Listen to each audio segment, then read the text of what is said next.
बिस्मिल्लाहिर्रहमानिर्रहीम। This is Wasim Rajput, advocate हाजिर खिदमत है। दोस्तों, आज का जो टॉपिक है वो गैर कानूनी सिम।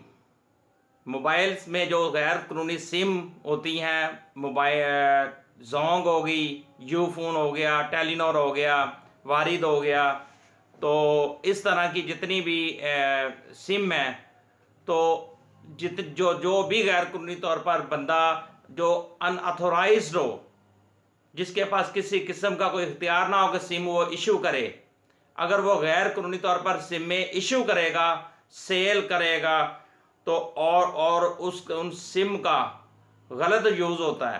गैर कानूनी सिम जो होती हैं, जो कि मुख्तलिफ गलत जो क्रिमिनल लोग हैं, दहशत गर्द हैं, इस तरह की गैर कानूनी सिम इस्तेमाल करके मुल्क का नुकसान पहुँचा सकते हैं।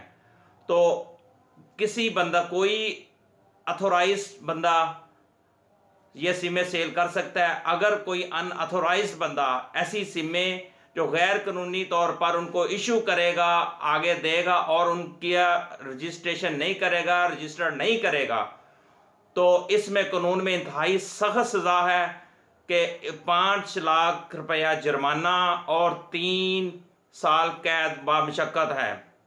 दोस्तों, एक बार फिर बता दूं, अगर गैर कानूनी सिम में अगर बंदा गैर कानूनी कारोबार करता है, गैर कानूनी उनको सेल करता है, वो अथॉरिटी नहीं रखता, तो उसको 5 लाख जुर्माना और 3 साल सज़ा हो सकती है।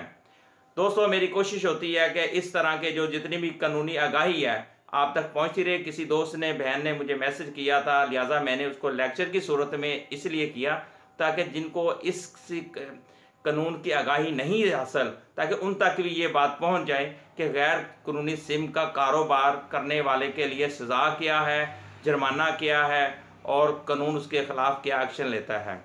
अस्सलाम वालेकुम दोस्तों, दुआ में याद रखिएगा।